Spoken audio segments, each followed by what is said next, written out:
He told his 7-month pregnant wife, "That baby isn't mine." 3 months later, the most feared Mafia boss in New Orleans sat alone in his office staring at a sealed DNA report that could either prove him right or bury him alive. Outside, rain beat against the windows. Down below, his men guarded the docks, the money kept moving, and the city still whispered his name with fear. But none of that power could help Damian Cross open one envelope. Because sometimes the truth doesn't destroy you when it arrives. Sometimes it destroys you because it arrives too late. This is not just a story about betrayal. It is about pride, trust, regret, and the kind of love that cannot be forced back with money or fear. Stay until the end, because the real test was never the DNA. Like this video and comment where you're watching from. But before that envelope ever reached Damian Cross's desk, before the rain, before the hospital call, before the truth came dressed in black ink and numbers, there had been a morning in New Orleans when Elena still believed her marriage could be saved by tenderness. The Cross mansion sat behind iron gates in the Garden District, hidden beneath old oak trees heavy with moss. From the street, it looked like a home built for a family with history. Tall white columns, wide balconies, gas lanterns glowing beside the front doors, roses climbing along the brick walls. But behind the beauty, there were cameras in every corner, armed men near every entrance, and silent rules that everyone understood without being told. No one walked through Damian Cross's house without being seen.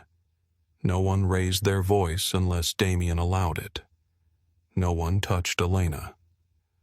That last rule was the one his men feared most. To the city, Damian was the man who controlled the river. If cargo moved through the port of New Orleans after dark, he knew about it. If a warehouse changed hands, he had signed off on it. If a politician smiled too warmly at a rival, Damian heard before the night was over. His name did not need to be shouted. It traveled in low voices behind locked doors in the pause before someone decided whether to lie. But inside the mansion, Elena had once known a different man. She had known the man who took off his suit jacket in the kitchen and loosened his tie like he was removing armor. The man who brought her coffee without asking how she wanted it, because he remembered. The man who stood behind her at the bathroom mirror and rested both hands on her growing belly with a kind of wonder that made his silence feel holy. That man still existed. At least Elena had believed he did. She was 7 months pregnant that morning, moving slowly through the kitchen in a pale blue dress that brushed against her knees. The summer heat had already settled over New Orleans, thick and sweet, pressing against the windows. Outside, cicadas screamed from the trees. Somewhere beyond the gates, a car engine idled while one of Damian's guards spoke quietly into a radio. Elena tried to ignore the sound. She wanted one peaceful morning. On the kitchen island, she had arranged a small surprise. An ultrasound photo rested inside a cream-colored envelope. Beside it lay a soft blue baby blanket she had bought from a tiny shop on Magazine Street. It was folded carefully the way her mother used to fold linens when Elena was a girl, corners smooth, edges aligned, love hidden in ordinary gestures. She touched the blanket with 2 fingers and smiled. Their son. She had learned that word at the clinic the day before, and she had carried it home like a secret flame. A son. For months, Damian had pretended he did not care whether the baby was a boy or a girl. He had said all the right things. Healthy was enough. Safe was enough. Elena was enough. But she had seen the way his eyes lingered on fathers walking with little boys near Jackson Square. She had seen how quietly he watched toddlers chase pigeons outside restaurants. She had felt his hand tighten around hers when a child laughed nearby. Damian Cross, feared by men twice his size, was terrified of becoming a father. Not because he did not want the child, because he wanted the child too much. The front door opened somewhere down the hall. Low voices followed. Shoes crossed marble. A guard murmured something Elena could not hear. Then Damien entered the kitchen, still in his black suit from an early meeting at the docks. He looked tired. That was the first thing she noticed. Not weak. Damien never allowed himself to look weak, but tired in a way that lived under the skin. His dark hair was slightly damp from the humid morning air, and his jaw carried the faint shadow of a sleepless night. His eyes found Elena first, then dropped to her belly. Something in his face softened before he had time to hide it. Elena leaned against the counter. "You're late." Damien stopped near the island and looked at the clock above the stove. 7 minutes. For you, that's almost a scandal. The corner of his mouth moved. "I'll punish traffic personally. You say that like half the city wouldn't believe you." He came closer and the room changed around him. It always did. Damien carried danger the way some men carried cologne. Even when he was gentle, the air seemed aware of him. He placed one hand on the counter beside her, not touching her yet. "How are you feeling?" Elena tilted her head. "That depends." "On what?" "On whether my husband plans to answer his phone through breakfast." His eyes flickered toward the device in his pocket. "I can turn it off." "You can, for you." She studied him, pretending to doubt him. "That sounds dramatic." "I'm a dramatic man." "No, Damien. You're a dangerous man with dramatic tendencies." This time he smiled for real. There it was. The man she married. For a few seconds, the mansion felt less like a fortress and more like a home. Damien reached for her belly, then paused, asking without words. Elena took his hand and placed it against the curve of her dress. The baby moved almost immediately, a firm little kick beneath Damien's palm. His expression changed so completely that Elena's throat tightened. All his sharp edges went quiet. There she whispered. Damien stared at his hand. "He's strong." Elena caught the word and held it carefully. "He..." Damien looked up. "I don't know. Just said it." She bit back a smile. "Maybe you're right." His gaze narrowed, slightly curious. "Elena." She turned toward the island and slid the cream envelope closer. "I had another appointment yesterday." His fingers left her belly. "You went without me." The softness did not vanish, but something guarded entered his voice. "You were in Baton Rouge. You should have taken Victor. Victor was one of his men, not Victor Kane." Elena had always disliked that Damien employed more than one man with the same name. It felt like a bad omen waiting for a reason. "I took myself." His jaw tightened. "We talked about that." "No. You talked. I listened." "That isn't always the same thing." His eyes moved over her face, then toward the envelope. "What appointment?" Elena sighed, choosing patience. "My blood pressure was high last week, remember? Dr. Harlan asked me to come by his clinic for a second scan." Damien's expression hardened by a fraction. "Dr. Harlan, the specialist Dr. Reeves referred me to. You didn't mention a man." She stared at him. "A doctor, Damien. A doctor can still be a man, and a husband can still be ridiculous." He did not smile this time. Elena felt a small chill move through her, strange against the summer heat. She had seen this side of him before. Not often, not fully, but sometimes when a waiter looked at her too long, or when an old friend from college sent her a message, or when she wanted to go somewhere without a driver. Damien would become quiet. Too quiet. His eyes would begin searching for threats even when the only thing in front of him was love. At first, she had mistaken it for devotion, then protection, then fear. Now she was not sure where one ended and the other began. She pushed the envelope toward him anyway. "Open it." He looked at it, then at her. "What is it?" "A surprise." The baby kicked again. Elena rested a hand on her belly. Damien reached for the envelope. His phone buzzed. The sound cut through the kitchen like a blade. Elena closed her eyes. "Damien." He did not take the phone out. It buzzed again. Then again. His hand remained over the envelope, but his attention had shifted. She watched the change happen in his body before it reached his face. The slight tightening of his shoulders, the stillness in his fingers, the old obedience to danger. "Turn it off," she said softly. He took the phone from his pocket. "I just need to see who it is."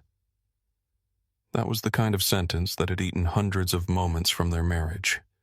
Just one call, just one message, just one emergency, just one more thing more important than being present. Damien looked at the screen. Unknown number. Elena saw it too. Leave it. He should have. He almost did. Then the phone buzzed again, longer this time, a string of messages landing one after another. His eyes sharpened. Whatever affection had been in his face a moment earlier disappeared behind the man the city knew. He opened the first message. Elena watched him read. At first his face gave away nothing. Then his skin seemed to lose color beneath the gold light spilling through the windows. Damien. He swiped to the next image. His jaw locked. She stepped closer. "What is it?" He turned the phone slightly away from her. That hurt before she understood why. "Damien, show me." He did not.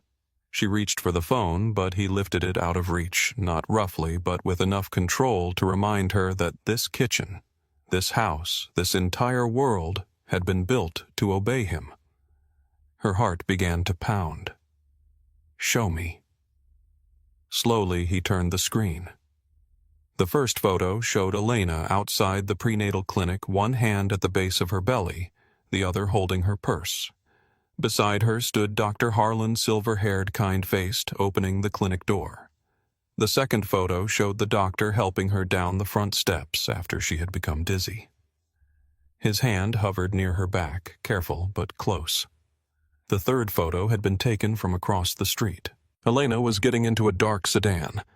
Below the photos was a screenshot of a conversation she had never had. Words arranged like poison. "I can't keep hiding this from him. He'll never know the baby isn't his."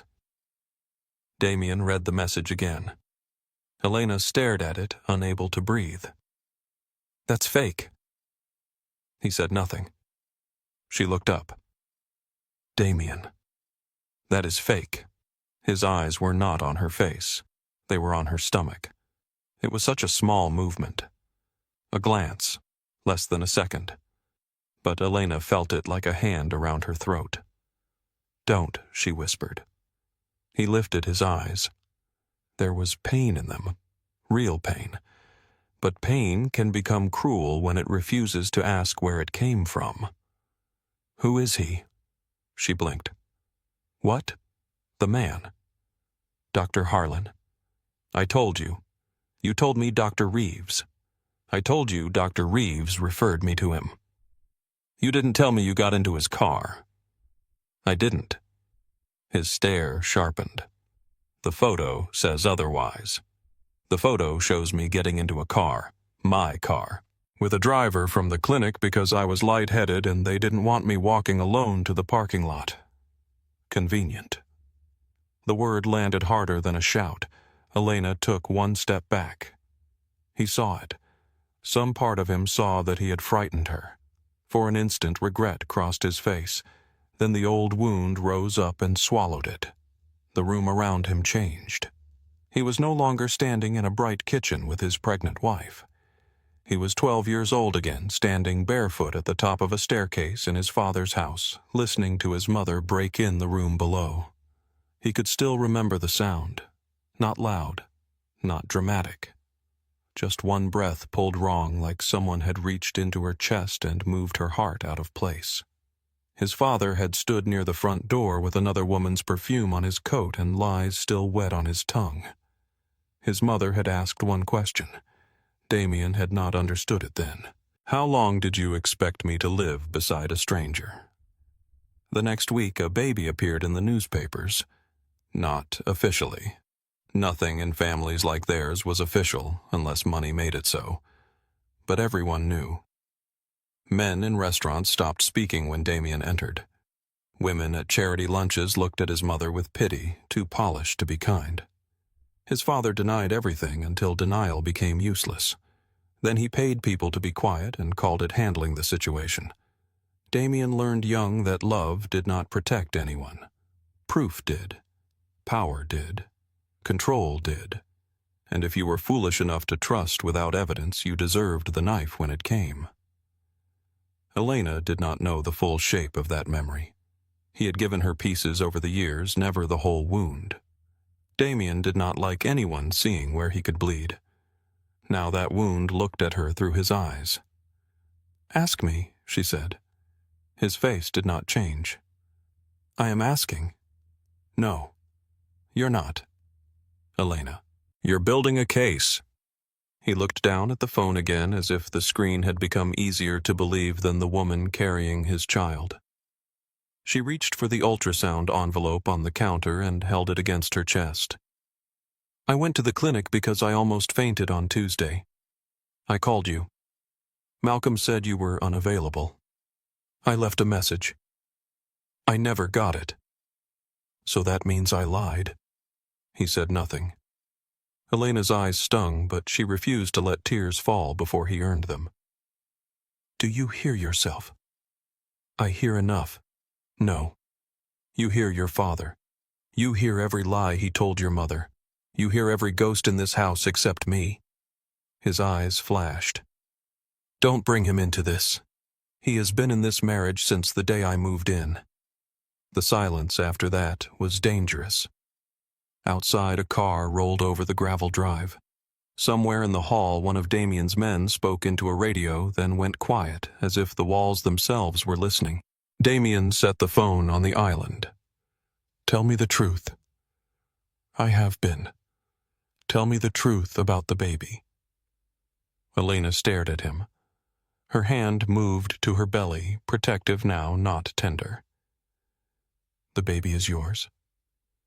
The words came out steady. Damien wanted to believe them. That was the part that would haunt him later. He wanted to. But fear is a cruel thing. It does not always scream. Sometimes it speaks in a voice that sounds like logic. What if she is lying? What if you are your mother standing there too late? What if everyone knows except you? What if love made you stupid? He looked at the photos again. He looked at the fabricated text. He looked at Elena. Then he said the sentence that split their life in two. "That baby isn't mine." For a moment, nothing moved.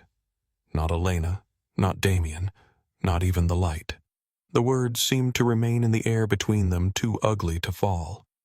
Elena's face changed slowly, first confusion, then disbelief, then something quieter and far more painful. It was not the face of a woman who had been caught. It was the face of a woman who had just discovered how little her love had protected her from being misjudged. Damien saw it. He saw all of it. Still, he did not take the words back, because taking them back would mean admitting fear had spoken for him. Elena placed the ultrasound envelope on the counter. With careful fingers, she opened it and took out the photo. She laid it beside his phone. A tiny profile. A curved spine. One little hand near the face. Damien stared at it. Elena touched the edge of the image. "I was going to tell you today." Her voice did not break. That made it worse. "You're having a son." Damien's throat moved, but no sound came. She picked up the blue blanket next. For a second, she held it in both hands, looking down at it like it belonged to a future that had vanished while she was still standing in the room. Then she folded it once and tucked it under her arm. Damien took a step forward. "Elena." She lifted her eyes. "No." The word stopped him more effectively than any gun. "You do not get to say my name like you are the wounded one." His face tightened. "I did not say that. You did not have to." She removed her wedding ring. Damien's gaze dropped to her hand. That ring had belonged to his grandmother, not the cruel side of the family. His mother's mother, a woman Elena had never met but had loved through stories. Damien had given it to Elena on a balcony in the French Quarter at midnight, with jazz floating up from the street and his voice rough from nerves. Elena had cried when he asked her to marry him. Now she slid the ring from her finger as if removing a thorn. "Elena, don't." She placed it on the marble island. The sound was small, a soft click, barely anything. But Damien would hear it in his sleep for the rest of the season. "If that is what you believe," she said, "then there is nothing left for me to prove." He stared at the ring. "You're leaving because I asked questions. No, I am leaving because you already answered them." She turned toward the hallway. Panic moved in him, then sudden and sharp. He followed her out of the kitchen, but she did not hurry. She walked with the careful balance of a woman in her third trimester, one hand on the banister, the blanket tucked under her arm, her dignity held so tightly it looked like calm. "Elena." She kept walking.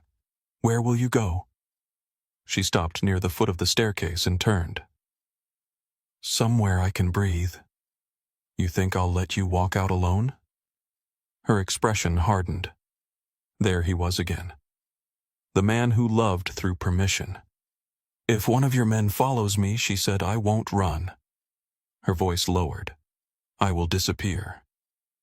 He believed her. That was what stunned him most. Not that she could leave, not that she was brave enough, but that the gentle woman who read books to children, who cried during old movies, who left notes in his coat pockets when he had hard days, had a kind of steel in her that his world had not created and could not command. A guard appeared at the far end of the hall, uncertain. Damien's eyes moved to him. "Stay where you are." The guard froze. Elena opened the front door. Hot New Orleans air rushed in, carrying the smell of rain, waiting somewhere beyond the clouds. She paused at the threshold. For half a second, Damien thought she might turn back. She did turn, but not with softness. With sorrow. "I loved you in a house full of locked doors," she said. "I told myself it was enough because you always opened them for me." Her eyes moved over his face. "Today I realized they were never really open. You were just the one holding the keys." Then she stepped outside. The door closed behind her. Damien stood in the foyer long after the sound faded. His men remained silent. The house remained perfect. The chandelier glowed. The marble shone. The roses outside kept climbing the walls like nothing had happened. But the mansion had changed. No, that was not true. The mansion had finally shown what it had always been. A beautiful place to lose someone. Hours passed before Damien returned to the kitchen. The coffee Elena had made him sat cold beside the envelope. The ultrasound photo remained on the counter, face up, untouched. The wedding ring caught the light from the window. His phone buzzed again. Another message from the unknown number. "Still sure. Cross." Damien stared at it until the screen went dark. He should have called her then. He should have run after the car. He should have driven through every street in New Orleans until he found her, fallen to his knees if that was what it took, and asked her to tell him the truth one more time while he listened like a husband instead of a judge. Instead, he stood alone in the kitchen and let pride dress itself as patience. Let her calm down, he told himself. Let the facts come out. Let the test settle this. Those were the words he used. Facts. Test. Truth. Clean words for a filthy wound. That night, Damien did not sleep in their bedroom. He sat in his office with the lights off, watching rain slide down the windows while the city moved below him. Men called. Deals waited. Someone needed approval on a shipment. Someone else wanted permission to pressure a councilman. The Cross Empire continued to breathe. Elena did not call. By morning, Malcolm Reyes stood in the doorway with his hands folded in front of him, watching Damien like a man measuring the distance between a spark and a fire. Where is she? Damien did not look away from the window. Gone. Gone where, if I knew, she would not be gone. Malcolm was quiet for a long moment. What happened? Damien's mouth tightened. She lied. Malcolm did not answer quickly. That was one of the reasons Damien trusted him. Malcolm never rushed into agreement just because fear filled the room. Did she? Damien finally turned. You saw the photos. I saw photos. And I have seen men die because they believed the first thing placed in front of them. Damien's eyes went cold. Careful. Malcolm lowered his gaze, but not in surrender. With respect, boss, that is what I am being. The word boss felt wrong in that room. Damien looked at the ultrasound photo on his desk. He had brought it there without remembering doing it. The tiny image rested beside a stack of contracts and a loaded pistol. A son. Maybe his. No, he would not think, maybe. He would not let hope make him weak. Find out where she went, Damien said. Malcolm's expression shifted. Quietly, Damien paused. Elena's warning returned. If one of your men follows me, I won't run. I will disappear. He closed his eyes. No. Malcolm waited. Damien opened them again. No men, no pressure, no contact unless she asks for something. You want me to do nothing. I want you to start with the clinic. The doctor, the car, the number that sent the messages. And Elena. Damien looked back toward the rain.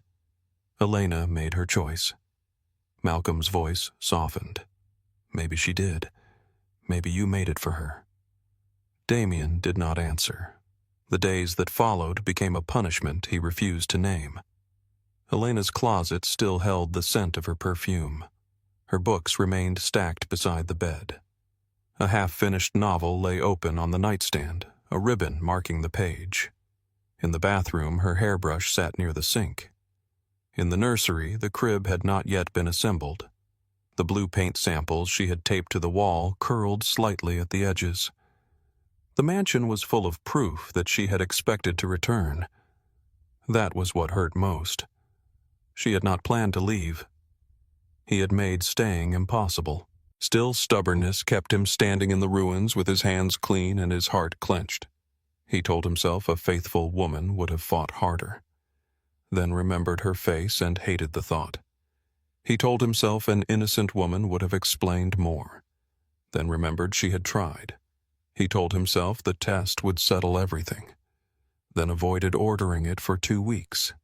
Because deep down, beneath the anger, beneath the fear, beneath the boy still standing at the top of his father's staircase, Damien already knew the truth he was not ready to touch. Elena had never looked guilty. She had looked betrayed. When the DNA test was finally arranged through lawyers and hospital records, it did not feel like control. It felt like confession. Damien signed the paperwork in his office without asking where Elena was living. He saw only the name of the state on one document. South Carolina. His pen stopped over the page. South Carolina meant distance. It meant she had crossed state lines. It meant she had not gone to a hotel to punish him for a night. She had chosen a coast far from his gates, his men, his city, his name. For the first time, fear changed shape. It was no longer the fear that Elena had betrayed him. It was the fear that she had survived him. Weeks passed. The test was processed. The Cross Empire grew sharper around him. Men noticed Damien speaking less. Deals closed faster. Punishments came colder. Rivals gave him room. In the city, people said Damien Cross had become more dangerous after his wife left. They were wrong. He had not become more dangerous. He had become emptier. And empty men are often mistaken for cruel ones. Every morning he touched the wedding ring on his desk before leaving for the docks. Every night he told himself he would put it away. He never did.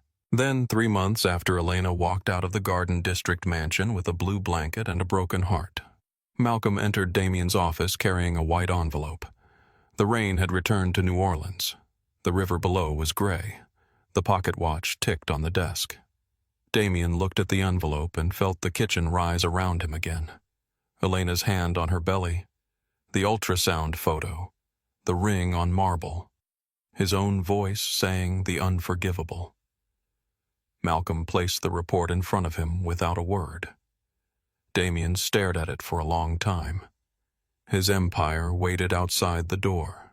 His men waited in the hall. The city waited below. But the only thing that mattered was a sealed envelope and a woman hundreds of miles away who had stopped waiting for him to believe her. The envelope did not scream when Damien opened it. It did not accuse him. It did not beg. It did not weep the way Elena had not allowed herself to weep in the kitchen. It only told the truth. Probability of paternity? 99.99%. For a moment, Damien Cross forgot how to breathe. The office around him blurred at the edges. The rain streaking the windows, the gray Mississippi below the Black River barges moving through the fog. Malcolm standing near the desk with the stillness of a man who already knew the floor was about to fall away. The child was his son. The son Elena had tried to show him with trembling hope in her hands. Damien stared at the page until the ink became meaningless lines. The numbers did not move. The truth did not soften. It sat in his hands as cold and final as a body pulled from the river. He saw Elena again. Not as she had been in his dreams, not as a memory softened by guilt, but exactly as she had stood that morning. Blue dress, bare feet on marble, one hand guarding her belly, her wedding ring catching the kitchen light before she slid it from her finger. "That baby isn't mine." His own voice came back with such cruelty that he nearly flinched. The paper shook between his fingers. Malcolm took one slow step forward. "Damien." He tried to answer, but there was no language left in him. All the words he had used for 3 months to keep himself standing had turned to ash. Evidence, doubt, procedure, protection, lies, every one of them. He lowered himself into the leather chair behind his desk. Not because he chose to sit, but because his legs had stopped trusting him. The wedding ring lay beside the pocket watch exactly where he had kept it since the day she left. He reached for it without thinking, then stopped before his fingers touched the gold. He did not deserve to touch it. Malcolm's phone vibrated. Damien barely heard it at first. The room had become too quiet around the report. Then Malcolm answered, his voice low, his eyes never leaving Damien. "Yes." A pause. When another pause. Damien looked up. Malcolm's expression changed. It was small, but Damien had known him too long to miss it. "What is it?" Malcolm ended the call slowly. "St. Anne's Medical Center in Beaufort." Damien stood so fast the chair struck the wall behind him. "Elena. She was admitted this morning." The paper in Damien's hand crumpled. "The baby." Malcolm's voice softened. "He's coming." For the second time that morning, Damien forgot the room existed. Elena was in a hospital hundreds of miles away, bringing their son into the world without him. She had carried the fear alone. She had crossed state lines alone. She had gone to appointments alone. Now she was facing pain. Blood nurses, bright lights, and the first cry of their child, while he stood in an office above the docks, holding proof of the damage he had caused. "Get the jet ready," Malcolm said. "No." Malcolm blinked. Damien grabbed his coat from the back of the chair. "I'm driving. That is nearly 10 hours. Then I should have left 10 hours ago." He folded the DNA report with care, though his hands were still unsteady, and slipped it inside his coat pocket. At the door, one of his men looked up from the hallway. "Boss, you want cars behind you?" Damien stopped. The old answer would have been yes, always yes. 2 cars, 4 men, weapons close, eyes everywhere, power moving with him like a shadow. But Elena had not asked for a boss. She had asked for trust. "No," Damien said. The guard looked uncertain. "No cars, no men. Nobody follows." Malcolm stepped beside him. "Damien." He turned. Malcolm held his gaze not as an employee, not as a soldier, but as the closest thing Damien had to a brother. "You cannot fix 3 months in one room." Damien's throat tightened. "I know. Then why go?" Damien looked once more at the office, at the ring, at the river, at the city that feared him and could not help him. "Because I should have been there before I needed proof." He walked out into the rain. The highway out of New Orleans stretched beneath a low sky wet and silver. Damien drove with both hands on the wheel, the city lights thinning behind him until the warehouses gave way to dark roads and long miles of open land. His phone sat on the passenger seat. Every few minutes he called Elena. Voicemail. Again. Voicemail. Again. Her recorded voice filled the car calm and distant. "Hi, this is Elena. Leave a message and I'll call you back when I can." He ended each call before the beep. What could he say in a message? "I believe you now." As if belief arriving late was a gift. "I'm sorry." As if those words were large enough to hold a woman giving birth alone. "Please let me come." As if he still had the right to ask for doors to open. He called the hospital twice. The first nurse told him nothing beyond the fact that Elena was stable. The second told him mother and baby were being monitored. Mother and baby. The words nearly sent him off the road. By midnight, rain had become mist. By dawn, the world outside his windshield turned pale. Gas stations appeared and disappeared. Coffee went cold in paper cups. His eyes burned, but he did not stop longer than necessary. Every mile felt like punishment. Every sign toward South Carolina felt too far away. In the silence, he remembered things he had missed. Elena standing in the nursery with paint samples in her hand. Elena asking if he wanted the crib near the window or the far wall. Elena laughing when the baby kicked during one of Damien's serious phone calls as if even unborn their child had opinions about business. Elena sleeping with one hand under her cheek, her belly curved beneath the blanket, her face softer than the world deserved. He had thought there would be time. Powerful men always think there will be time because they are used to buying more of everything else. By the time Damien reached Beaufort, the sun was low and gold over the marshes. The town looked nothing like his world. No iron gates, no dark clubs, no men watching corners from parked cars. Just narrow roads, old houses, Spanish moss, salt air, and boats rocking in quiet water. St. Anne's Medical Center sat near the edge of town, modest and pale against the evening sky. Damien parked badly near the entrance and stepped out before the engine had fully stopped. Inside the lobby smelled of antiseptic coffee and flowers from the gift shop. A woman at the front desk looked up calm in the way only hospital staff could be calm around panic. "Can I help you?" Damien opened his mouth. For a terrifying second, no sound came out. "Elena Cross," he said finally. "Elena Whitmore Cross." The nurse typed her name. Family. The word struck him with more force than any bullet ever had. Family. He had spent years making men afraid to betray his family. Then he had become the one who did it. "I'm her husband." The nurse looked at him for a moment. Maybe she saw the expensive coat, the sleepless eyes, the guilt sitting on his shoulders like wet wool.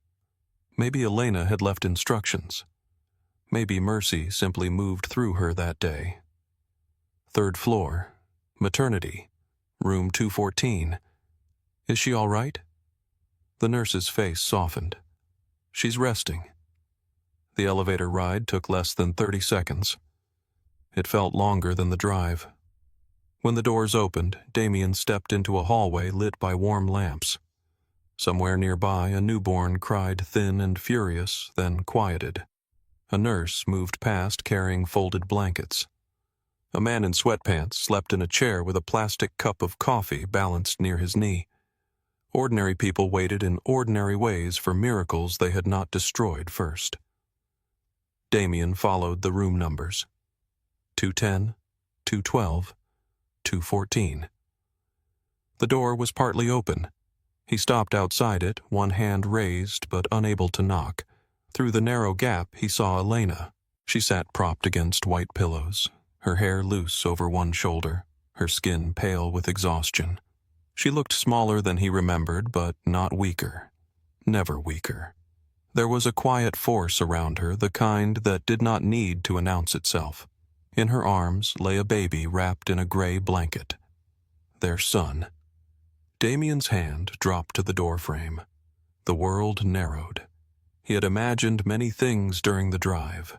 Elena refusing to see him. Elena screaming. Elena turning her face away. He had not prepared for this. A tiny face, closed eyes, a soft mouth.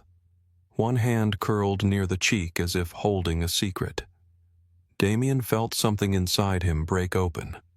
Not the violent kind of breaking he understood. No shattering glass. No fist against bone. This was quieter. Deeper. Like a locked room in his chest had finally opened and everything inside had been waiting in the dark. Elena looked down at the baby and smiled. It was faint, tired, beautiful. Damien almost stepped back because he knew he had no right to stand inside that smile. Then Elena sensed him. Her head turned slowly. Their eyes met. Neither of them spoke. 3 months entered the room with him. The kitchen, the accusation, the ring, the silence, the unanswered calls, the miles between them, the baby sleeping in her arms who had already lived his first hours without his father. Elena's gaze moved from his face to the pocket of his coat where the folded report showed at the edge. Understanding crossed her features. Not surprise, not satisfaction. Only a wound recognizing the knife that had finally been pulled free. "You found out," she said. Her voice was quiet, rough from labor. Damien stepped into the room. He stayed near the door. "Yes." Elena looked back down at the baby. Good. The word did not forgive him. It did not punish him either. It simply existed. Damien swallowed. "I was wrong."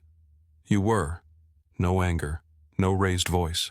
Just truth, and because it was truth, he had nowhere to hide. He looked at the baby again. "Is he healthy?" Elena adjusted the blanket. "He's perfect." The answer should have filled him with relief. Instead, it opened another chamber of guilt. Perfect, and he had questioned his right to exist. Perfect, and Damien had allowed a stranger's lie to stain his first place in the world. "What's his name?" Elena's arms tightened almost imperceptibly around the child. For a moment, Damien thought she would not tell him. Then she said, "Noah." His eyes closed. Noah. The name moved through him like prayer. Noah Cross. Elena looked up. Noah Whitmore Cross. Damien opened his eyes. The correction was gentle, but it stood firm. He nodded. "Yes, he should have your name too." Something shifted across Elena's face. Not softness, not trust. Maybe surprise that he had not fought her. The baby made a small sound, and both of them looked at him at once. For one fragile second, they were simply two parents watching their son breathe. Then the past returned. Damien took one step closer, then stopped. "Can I see him?" Elena did not answer immediately. He deserved that hesitation. He deserved worse. She looked at him for a long time, searching for the man who had once held her like she was the safest thing in the world. Whatever she found was not enough to make her hand over the baby. but she angled Noah slightly so Damien could see his face. It was more mercy than he deserved. Damien moved closer, slow and careful, as if approaching a flame. Noah's skin was warm brown and pink, his eyelashes impossibly fine. He had Elena's mouth, Damien's dark hair, a small crease between his brows that made him look annoyed by existence. Damien let out a broken breath. "Hello, Noah." The baby did not wake. Damien's eyes burned. He had not cried when his father died. He had not cried when he took over the family. He had not cried when men he had known for years disappeared from the world one by one. But standing beside a hospital bed looking at the son he had denied, Damien Cross felt tears fall before he could stop them. Elena saw. Her expression did not change. Perhaps once his tears would have moved her. Perhaps once she would have reached for him, wiped them away, told him not to carry pain alone. Now she only watched. That was the cost. "I don't expect forgiveness," he said. "That's wise." The words hit cleanly. He nodded once because she was right. "I don't know what to say." Elena looked down at Noah. "You always knew what to say when you wanted men to obey you." "This isn't that." "No, it isn't." Silence filled the room. Damien heard the hum of machines, the distant roll of a cart in the hallway, the soft breath of his son. "I should have listened." Elena's eyes lifted. That was the first thing he had said that seemed to reach her. "Yes," she said. "You should have." He forced himself to continue, though every word felt like walking through broken glass. "I let those messages tell me who you were." "No, Damien." He went still. Elena's voice remained low, but there was steel beneath it. "You let them confirm what some part of you already feared." He could not argue. Not honestly. She shifted Noah higher against her chest. The worst part was not the test. His throat tightened. It was not even the accusation. She looked at him then, and he had to stand still beneath it. "It was how fast you believed I could betray you." Damien's mouth opened, but nothing came. Elena's eyes shone, but her voice did not break. "I was carrying your child, standing in our kitchen asking you to hear me, and you looked at me like I was evidence." The sentence cut deeper than rage could have. He lowered his eyes. "I know." "No," she said softly. "You are beginning to know." Noah stirred. Elena kissed his forehead with a tenderness that made Damien ache. He wanted to touch his son. He wanted to touch her shoulder. He wanted to go back into the kitchen and rip the phone from his own hand before the first message opened. But want did not matter. Not anymore. A nurse entered to check Elena's vitals. Damien stepped back immediately. The nurse glanced between them, reading the room without asking questions. Elena answered softly when spoken to. Damien stood near the wall, hands at his sides, feeling useless in a way no empire had prepared him for. After the nurse left, Elena leaned her head back against the pillow. "You should go." The words were quiet. Damien felt them like a door closing. "Can I stay outside?" Her eyes opened. "Why?" He answered honestly, "Because leaving feels like doing it again." Elena studied him. "I'm tired. I know. I don't have strength to manage your guilt." He nodded. "You won't have to." She looked doubtful, and he could not blame her. "I'll sit outside," he said. "No demands, no questions. If you tell the nurses to remove me, I'll go." For a while, Elena said nothing. Then she looked down at Noah. "Do what you want, Damien. You always have." He accepted the blow because it was earned. In the hallway, Damien lowered himself into a plastic chair outside room 214. It was too small for him, too hard, too bright under the hospital lights. He stayed anyway. Hours passed. Nurses moved in and out. A doctor came by. Somewhere a baby cried through the night. An older couple walked past carrying balloons. A young father stepped out of another room and called someone with joy shaking in his voice. Damien sat alone with the DNA report folded in his pocket. At dawn, Malcolm called. Damien answered in a whisper. "Boss." The word sounded wrong again. "I'm here. How is she?" Damien looked toward the closed door. "Stronger than I deserve. And the baby?" Damien closed his eyes. "Beautiful." Malcolm was silent for a moment. "What do you need?" Damien watched a nurse carry a tray down the hallway. "Nothing. That is not an answer you give often." "No." The sun rose slowly beyond the windows at the end of the corridor, turning the hospital floor pale gold. A little later, the door opened. Elena stepped into the hallway wearing a soft cardigan over her hospital gown. She moved carefully, one hand near the wall for balance. Damien stood at once. "You should be resting." She gave him a tired look. "The doctor said walking helps." He nodded and stepped aside, giving her room. They walked slowly down the hall together, not touching. For once, Damien matched someone else's pace. "How is Noah?" he asked. Elena's face softened despite herself. "Hungry? Loud? Perfect." A small smile touched Damien's mouth and vanished. "He has your mouth. He has your frown." Damien looked down. "I'm sorry." Elena stopped walking. The hallway was quiet around them. "You keep apologizing for that morning." He looked at her. "It deserves apology." "Yes," she said. But that morning was not born by itself. Damien frowned slightly. Elena leaned against the wall, tired but steady. "You wanted cameras in every hallway, drivers for every errand, men outside every door. You called it safety. I told myself it was love because loving you was easier than admitting I felt watched." Damien's face tightened. "Elena." "No." "Listen." He went still. She looked toward the window where morning light touched the floor. "You never trusted peace. If something was quiet, you searched for betrayal. If I needed space, you heard rejection.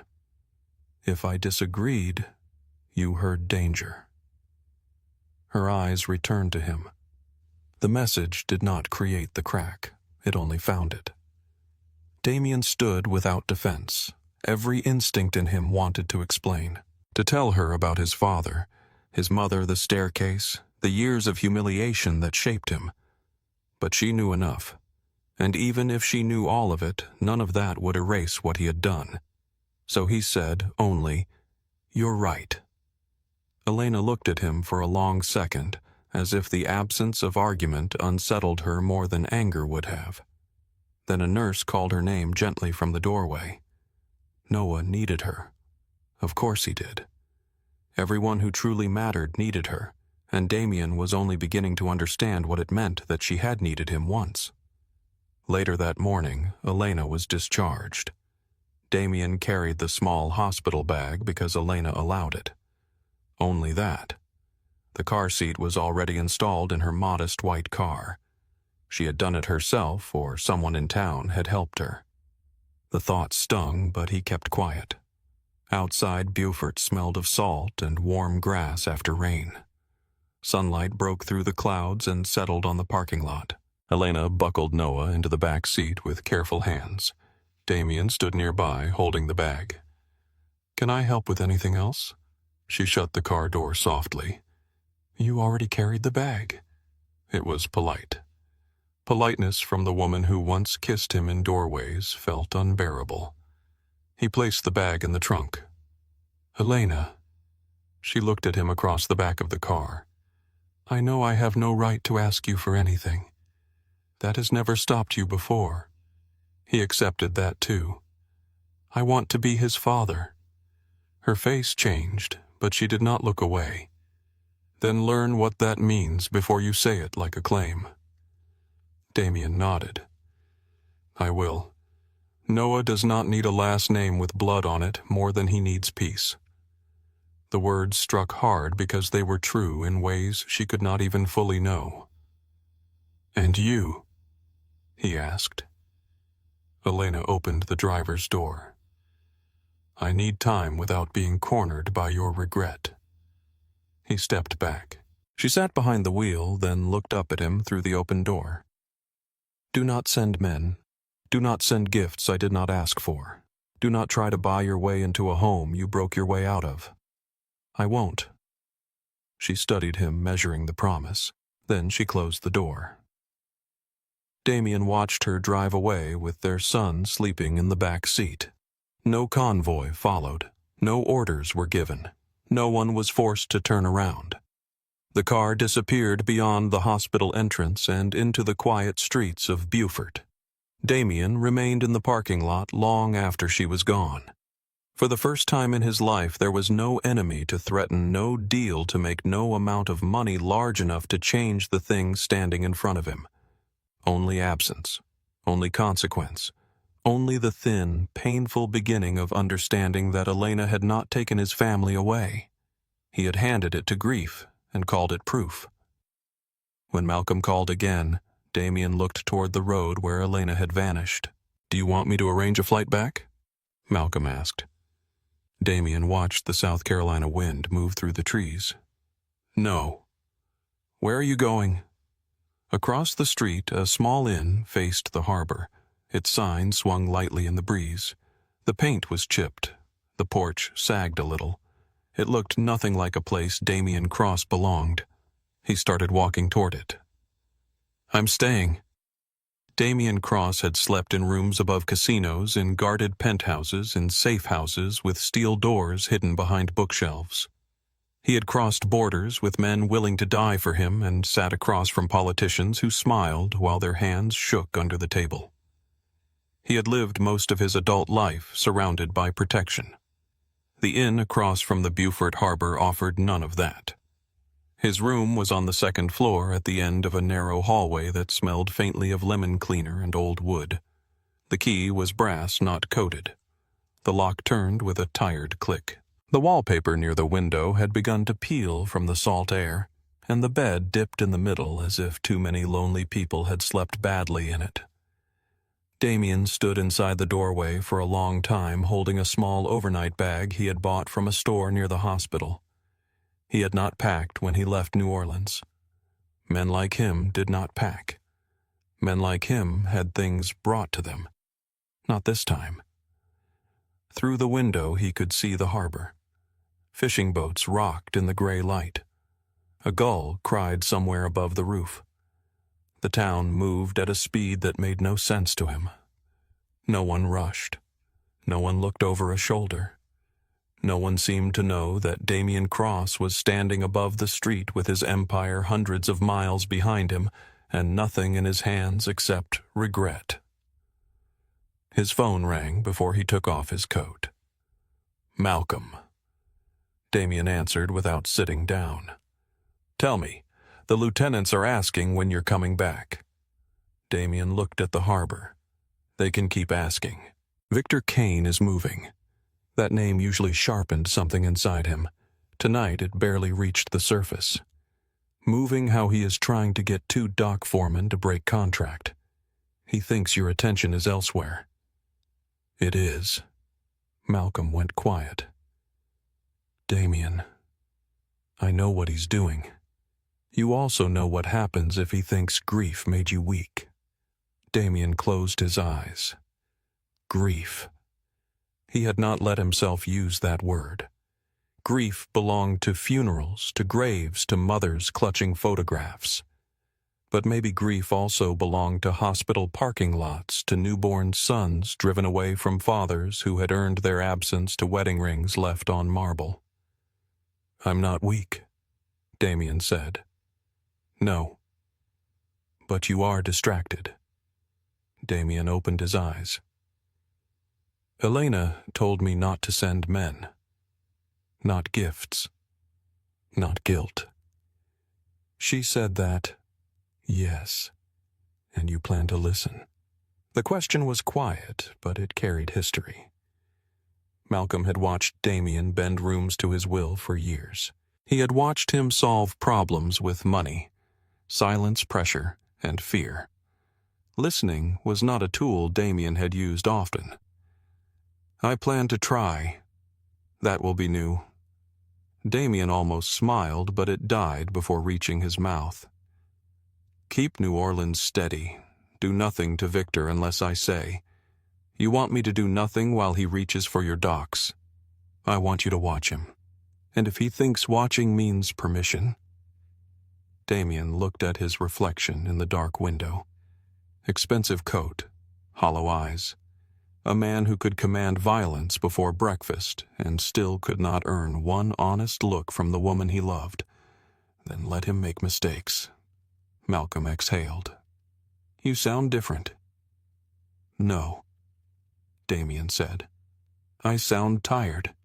He ended the call and placed the phone on the dresser. For the first time in years, no one stood outside his door. No guard, no driver, no armed shadow. Only the thin walls of the inn, the harbor wind, and the memory of Elena saying she needed peace. The next morning, Damien learned how small a town could make a powerful man feel. At the diner below the inn, 3 men in fishing jackets looked at him, once decided he was not from there, and returned to their coffee. A waitress with silver hair called everyone sweetheart and did not lower her voice when she asked if he wanted grits. The coffee was burned, the eggs were overcooked, the chair wobbled. Damien ate everything. Across the street, a woman pushed a stroller along the harbor walk. For one painful second, his heart struck his ribs. But the woman was not Elena. The baby was not Noah. He hated how quickly hope made a fool of him. By noon, old instincts returned. He called a private nursing agency and arranged overnight support for Elena. He ordered a car seat better than the one he had seen in her car. He sent groceries from the best market in town. He paid a florist to deliver white roses because Elena had carried white roses at their wedding. He had his attorney prepare an account for Noah with enough money to keep any child safe for life. Every action felt useful. Every action felt controlled. By late afternoon, everything came back. The flowers first left at the front desk of the inn with the card unopened. The groceries next delivered in paper bags by an annoyed teenage boy who said the lady told him to return them to the man in the black coat.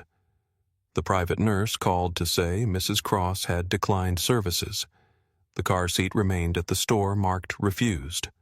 Only the diapers did not come back. Tucked into one grocery bag was a folded note. Damien opened it in his room while the harbor darkened outside. Noah can use diapers. I cannot use guilt. He read the sentence once, then again. Then he sat on the edge of the bed and held the paper between both hands. There was no cruelty in it. That was the worst part. Elena had not written to wound him. She had written to place a boundary where he had once placed a command. The next morning he canceled everything. No more deliveries. No more hired help. No more flowers that asked forgiveness without saying the words. He walked the town instead. Beaufort was smaller than New Orleans in every visible way, yet Damien found it harder to understand. People greeted one another by name. Shop owners stepped outside to sweep sidewalks that were already clean. Children crossed streets with backpacks bouncing against their shoulders. At the bakery on King Street, the woman behind the counter asked him if he wanted his usual before he had ever ordered twice. He began to recognize Elena's life by the places that softened when she entered them. The bakery owner set aside oat muffins because Elena liked them. The librarian near the park asked after Noah with real affection. The pharmacist kept infant drops behind the counter because new mothers often forgot what they needed until they needed it badly. The town had made room for Elena in ways Damien never had. That thought followed him for days. He saw her for the first time a week later near the harbor. She was walking slowly with Noah wrapped against her chest in a soft carrier. Her hair was tied back, and the wind had loosened strands around her face. She looked tired, but there was color in her cheeks. She stopped near a bench and looked out across the water while Noah slept against her. Damien stood half a block away beside a closed antique shop. He did not call her name. He did not cross the street. He only watched long enough to know she was safe, then turned around before his wanting became another kind of trespass. That became his rule. If he saw her, he kept his distance unless she saw him first. If she spoke, he answered. If she did not, he left. It sounded simple. It felt like learning a new language with a mouth full of broken glass. 2 weeks passed. New Orleans called every day. Malcolm handled what he could. Men grumbled. Victor Kane circled. Rumors spread along the docks that Damien Cross had gone soft over a woman and a baby. In another life, Damien would have answered those rumors with enough force to make the city remember his name. But in Beaufort, power was useless. He could not threaten a newborn into reaching for him. He could not buy Elena's voice into warmth. He could not order trust to return. One rainy afternoon, he stepped into the pharmacy to buy aspirin and found Elena at the front register. Noah was awake and furious. His cries filled the small store with the impressive rage of a creature who weighed almost nothing and believed the world had failed him. Elena held him against one shoulder while trying to balance a basket full of baby wipes, medicine, and a carton of formula. Her hair was damp from the rain. Her eyes were shadowed with exhaustion. The cashier looked sympathetic but overwhelmed. Damien stopped near the end of the aisle. Every part of him wanted to move quickly, to take the basket, to lift Noah gently from her arms, to fix the problem. Instead, he stayed where she could see him. Elena. She turned. Surprise crossed her face, followed by caution. Noah cried harder. Damien kept his voice low. "May I help?" Her eyes narrowed, not with anger, but with the effort of measuring him. "I have it. I know." She looked at the basket slipping against her wrist. Noah kicked and wailed. The cashier pretended not to listen. Damien waited. Elena's pride fought with her exhaustion. He could see it. He knew that fight because he had caused too much of it. Finally, without a word, she held out the basket. Not the baby. The basket. Damien took it as carefully as if she had handed him Noah himself. They finished at the register in silence. Outside, rain tapped against the awning in a steady rhythm. Damien carried the bag to her car while Elena buckled Noah into the back seat. The baby's cries softened into hiccups. Damien placed the bag in the trunk and stepped back. Elena shut Noah's door and turned toward him. "Thank you." Polite again, but not cold. "You're welcome." For a moment, neither moved. Then Noah made a small sound through the window. Damien looked down.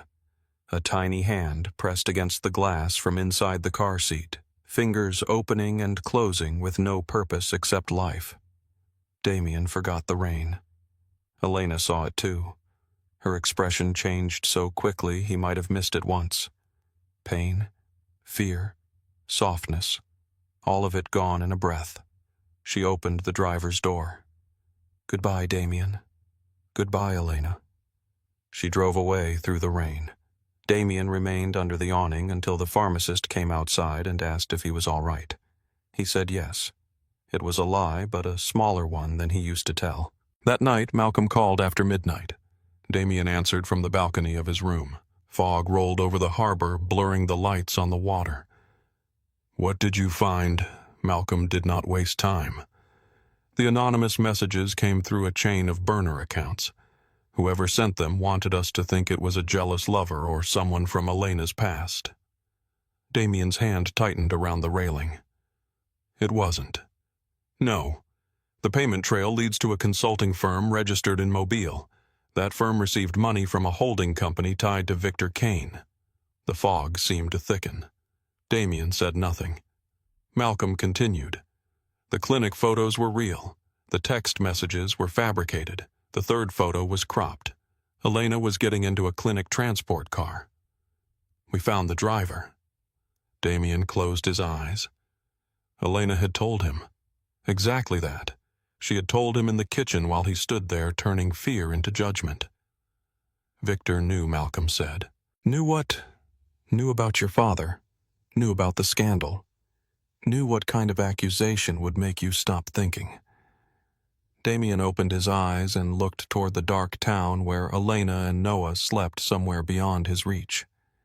Victor had not created the wound. He had only pressed his thumb into it. Do we have enough?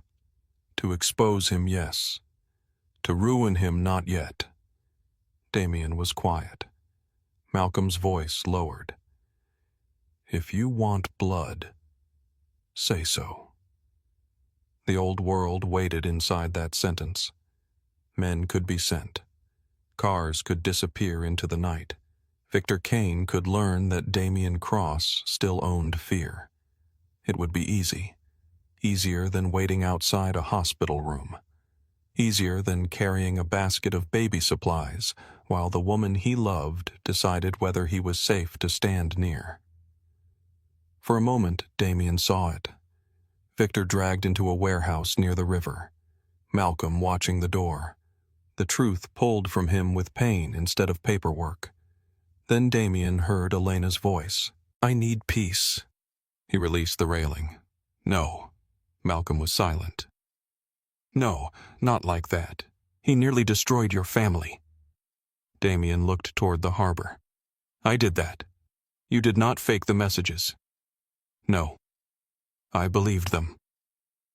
The words settled between them.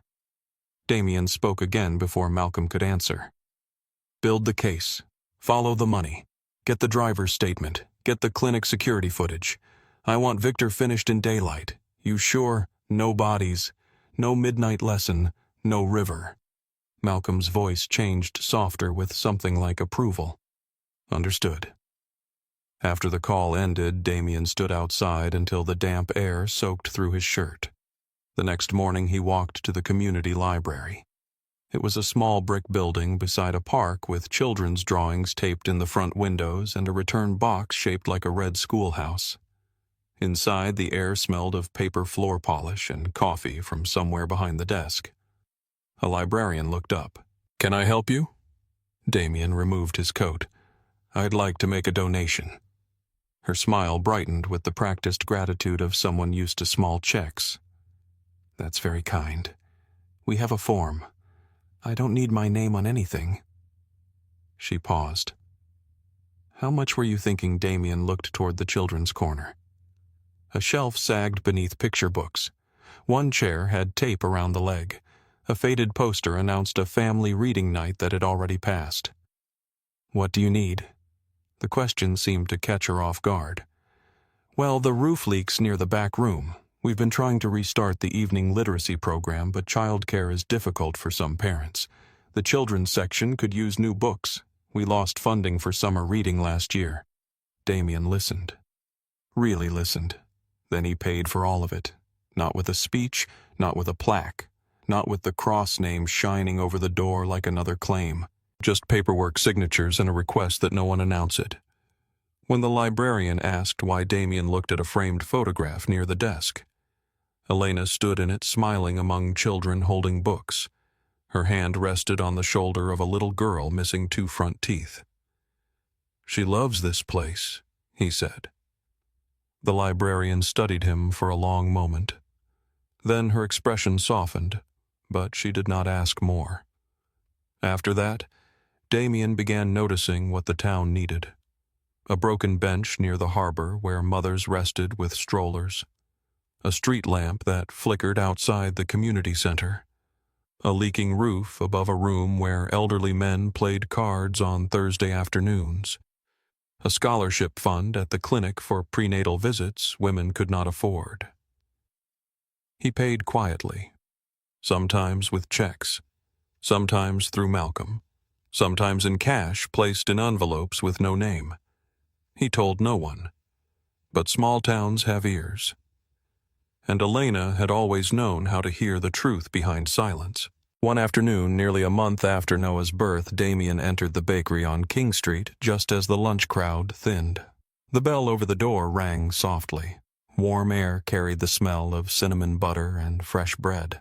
Elena sat by the window. Noah slept in a stroller beside her, one tiny fist near his cheek. A half-finished cup of tea sat near her hand. She looked up when Damien entered. He stopped. For a second, the old ache opened in him. Not sharp this time. Deep. "I can leave," he said. Elena looked at the empty chair across from her. "You can sit." Damien did not move. She raised an eyebrow. "I said sit, Damien, not take over the town." A breath left him, almost a laugh, but gentler. He crossed the bakery and sat down slowly. The chair scraped against the floor. Noah slept on. Neither spoke at first.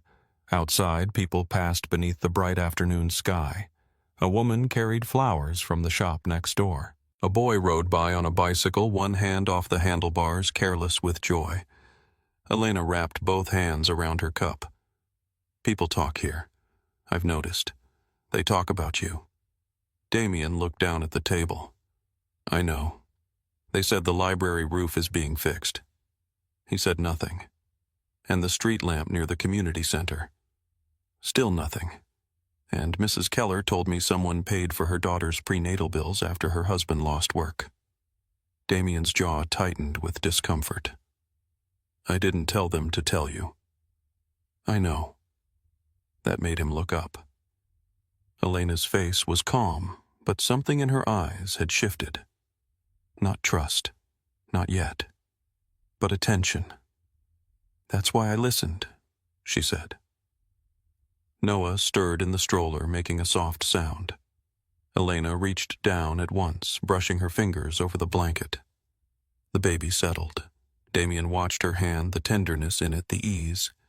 He had once thought family meant protection from outside danger. He had never understood how much family was built in tiny gestures no one else noticed. Elena looked back at him. "Why are you doing it?" Damien could have said, "Because of you. Because I am sorry. Because I want another chance." All of those were true, and all of them felt too small. So he gave her the answer he had not planned. "Because for most of my life, I only knew how to take care of things I owned." Elena's gaze held his. "I don't own this town. I don't own you. I don't own Noah." The name trembled slightly in his voice, but he did not look away. "I'm trying to learn what care looks like when it doesn't come with control." The bakery noise seemed to fade around them. Elena looked down at her tea. For the first time in weeks, she did not answer with a boundary. She sat with his words.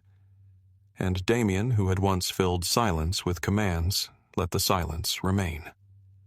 Elena sat across from Damien in the bakery and let the silence stretch between them. Not long ago, silence with him had felt like a locked room. Now it felt different. Still heavy, still fragile, but no longer dangerous. Damien did not lean forward. He did not reach for her hand. He did not fill the space with promises, and that restraint unsettled her more than any apology could have. Outside the window, Beaufort moved through the afternoon in soft colors. Sunlight touched the brick sidewalk. A woman pushed a stroller past the flower shop. Two fishermen stood near a pickup truck laughing about something Elena could not hear.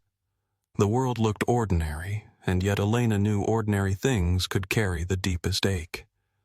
Noah shifted in his stroller, his tiny mouth opening in a sleepy yawn. Damien watched him, but he did not ask to hold him. That too was new. Elena looked down at her tea. "When I first came here, I thought I was grieving our marriage." Damien's eyes returned to her face. She kept her voice low, not because she wanted to protect him, but because the truth felt more bearable when spoken gently. "I thought I was grieving the house, the plans, the nursery, the version of us I thought we were building." Her fingers moved around the warm cup. "But after a while I realized I was grieving the man I thought I had married." Damien did not flinch, but something in his face went still. Elena looked at him then. "The man I believed in would have asked me what happened. He would have looked at me before he looked at a stranger's message. He would have known my voice from a lie." The words sat between them, quiet and sharp. Damien lowered his gaze. I killed that version of me in your eyes. You did. He nodded once. No defense, no wounded pride, no attempt to make his pain louder than hers. Elena hated that it mattered. She hated that his silence was beginning to feel like change. I'm trying to become someone better, he said. No. His eyes lifted. Elena held his gaze. Don't become someone else just because guilt scared you. Become honest enough to face who you already were. For a moment, the bakery faded around them. Damien looked as if she had placed a mirror in front of him, and for once he did not turn away. I was afraid, he said. I know. That doesn't excuse it. No, it doesn't. He pressed his thumb against the edge of the table hard enough that his knuckle paled. My father taught me that betrayal always comes from inside the house. Elena's expression softened, but only a little. And you brought that lesson into our home. Yes, you made me pay for a crime I never committed. His voice dropped. Yes. Noah stirred again. Elena reached down, adjusted his blanket, and watched his face relax. When she looked back at Damien, his eyes were wet, but he did not use the tears. He did not make them her responsibility. That was new, too. I don't know how to trust this, she admitted. I know. You were sorry the night you came to the hospital. But sorry can be selfish. Sorry can mean you want relief. Damien looked at Noah. I don't want relief if it costs you peace. Elena studied him. Once a sentence like that from Damien would have sounded beautiful enough to believe. Now she listened for the weight behind it, for the place where words met action.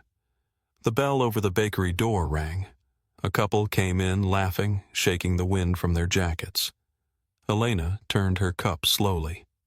There's a farmer's market Saturday. Damien's face changed, careful and almost startled. Elena kept her voice even. Noah likes music. Or maybe he just likes noise. It's hard to tell. Damien did not move. Are you asking me to come? I'm saying you may. His breath left him slowly.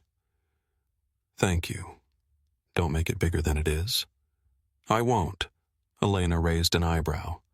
You're already making it bigger than it is. That brought the smallest smile to his face. Then I'll try quietly. She looked away before her own mouth could soften. Outside, the afternoon light shifted on the window glass.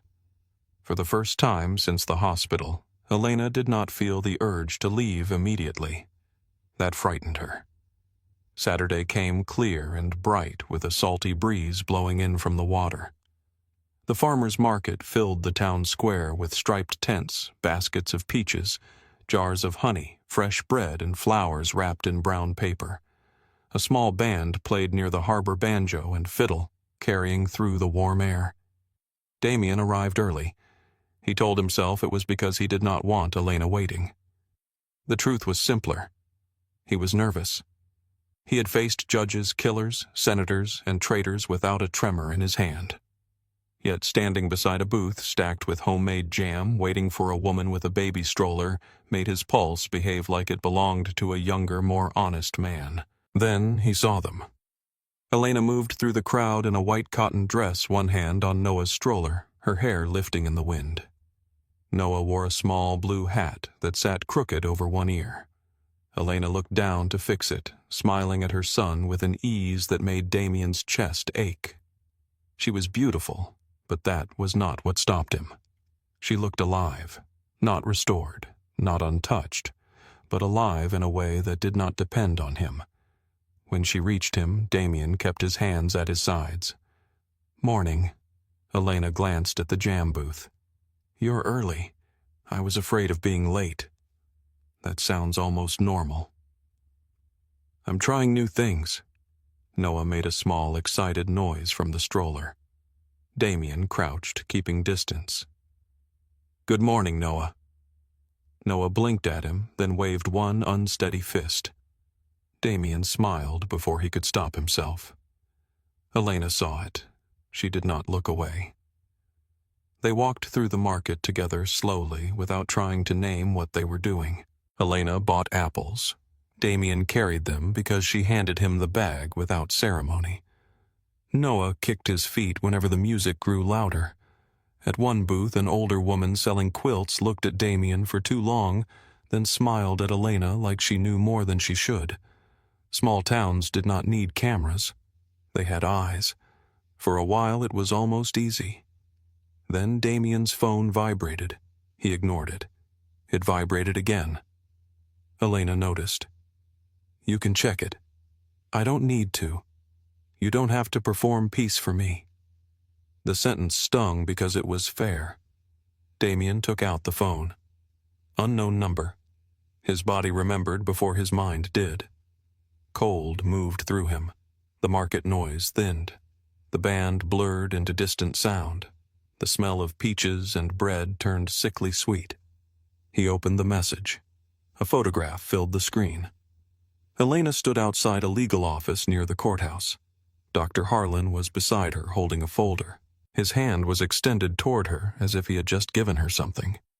The angle was intimate enough to be made ugly by someone who wanted it ugly. Below it, a line of text appeared. "Some men never learn." Damien stared at the screen. The first instinct came like a match to dry wood. Ask who took the photo. Ask why she was with him. Ask why she had not told him. Ask whether anything had ever been true. His hand tightened around the phone. Elena was looking at him now. "What is it?" He heard her voice from the kitchen. "Ask me, Damien." He saw the blue dress, the ultrasound, the ring on marble. His son, asleep in a hospital room he had reached too late.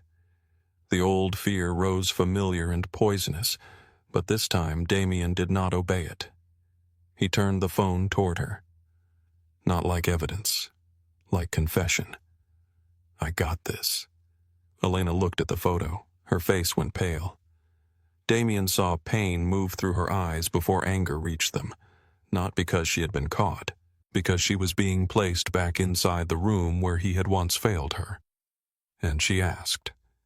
The single word carried everything. Damien put the phone away. "And I'm asking before my fear decides it already knows." Elena stared at him. The market moved around them.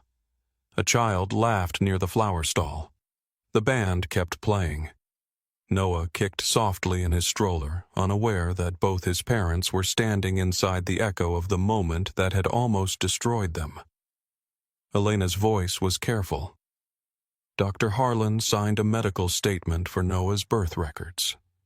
"My lawyer needed it. That's why I was there." Damien nodded. "Okay. That's it. That's it. You believe me?" He looked at her fully. "Yes." Her eyes searched his face, looking for the old suspicion, the hidden courtroom, the sentence waiting behind his teeth. She did not find it. The anger in her face trembled and became something more dangerous. Hope. Elena looked away first. "I shouldn't have to feel grateful because my husband asked instead of accused." "No," Damien said. "You shouldn't. But I do." His throat tightened. "Elena." She shook her head. "Don't." He stopped. She gripped the stroller handle and looked toward the harbor. Her breathing was steady, but her eyes glistened. "That moment in the kitchen has lived in me for months. I hate that it still has power. I hate that one photo can make my chest feel like I'm standing there again." Damien stepped closer, then stopped when her shoulders tightened. "I'm sorry. I know." The words were not forgiveness, but they were not rejection either. Noah made a fussy sound. Elena bent to adjust him. Damien stood beside them, phone heavy in his pocket, anger beginning to turn its face toward the right target. Not Elena. Never Elena again. That evening, Damien drove back to New Orleans alone. He did not tell Elena where he was going until she asked. He did not bring men to Beaufort. He did not move like a wounded king seeking blood. He drove through the night with Malcolm on speaker, the phone resting in the cup holder as the road unspooled beneath the headlights. "Victor sent another one," Damien said. "I assumed he would. You assumed men like Victor mistake restraint for weakness. It makes them careless." Damien watched the dark highway. "Do we have him enough to hurt him, not enough to end him clean?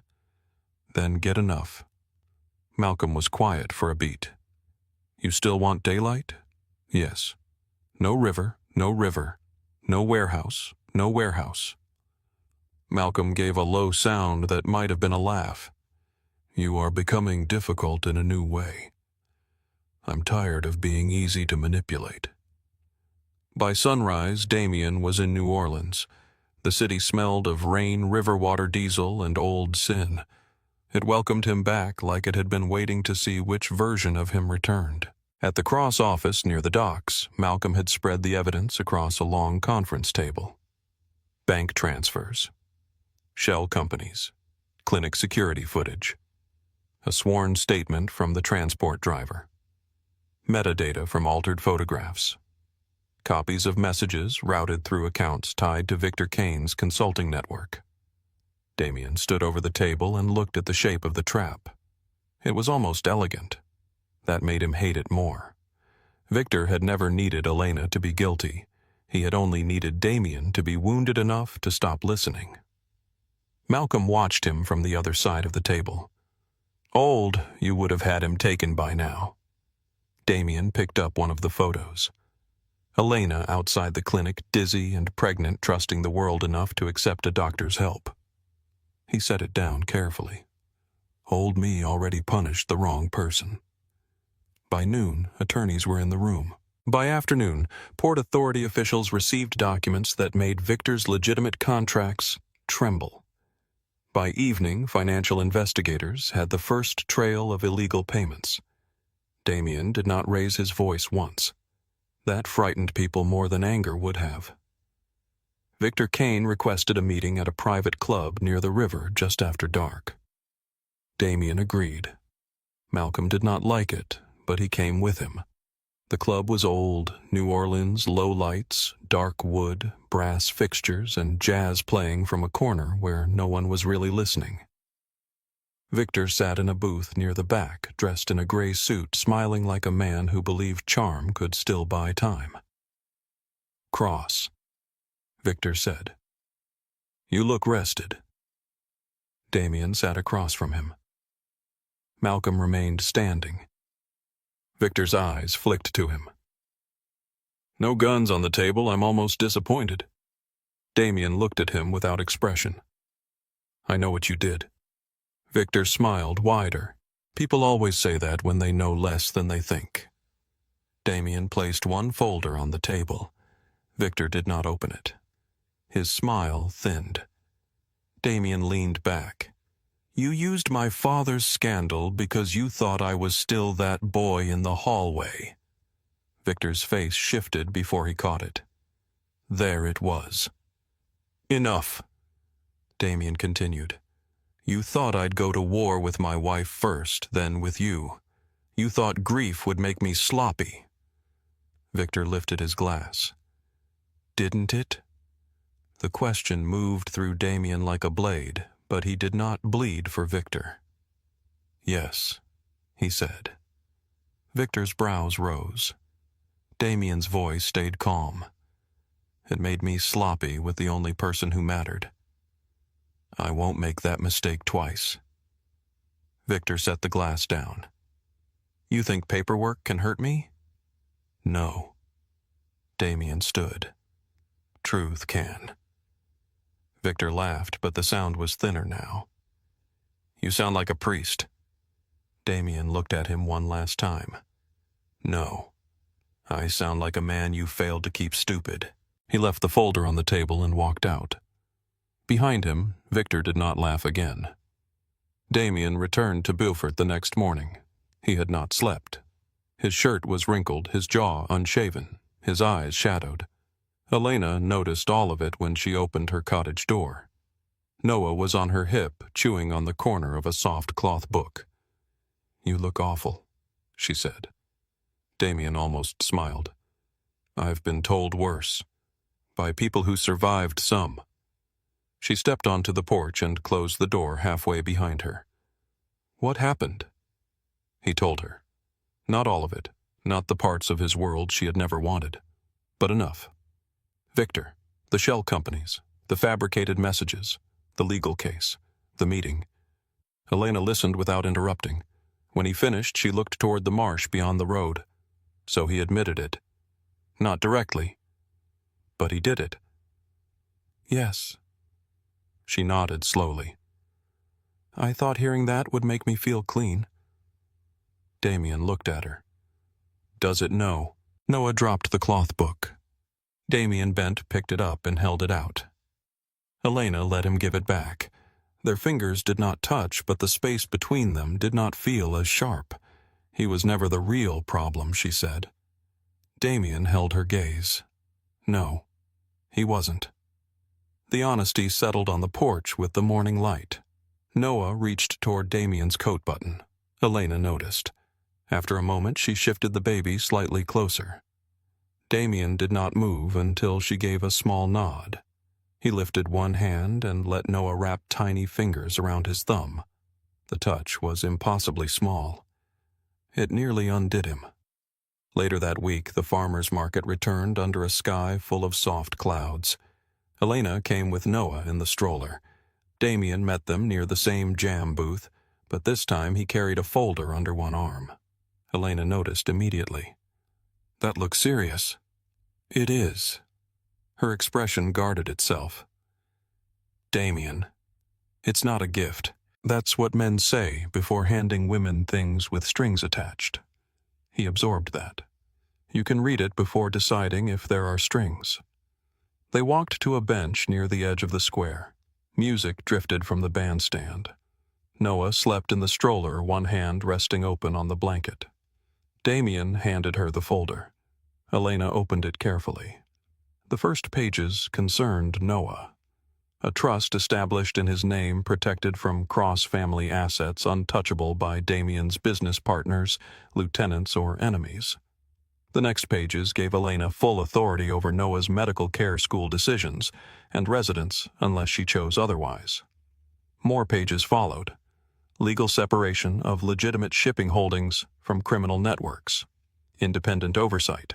A written agreement that Damien would not use his men, money, name, or influence to pressure Elena's choices. Elena read in silence. The longer she read, the more her face changed. When she looked up, her eyes were bright. Why are you doing this? Damien sat beside her, leaving space between them. Because trust should not depend on whether I'm in a good mood. She looked down at the folder again. I don't understand. For most of my life, I asked people to trust me while making sure they had no choice. He looked toward the harbor. I did that to you too. I called it protection. I called it love. But if you had to depend on my mercy to be free, then you were never free. Elena's fingers tightened around the pages. These papers don't fix what happened. No, they don't make me stop hearing what you said. I know, they don't make you safe overnight. He turned back to her. They're not supposed to. They're supposed to make sure you don't have to gamble your peace on my promises. For a long time, Elena said nothing. The music played. Noah slept.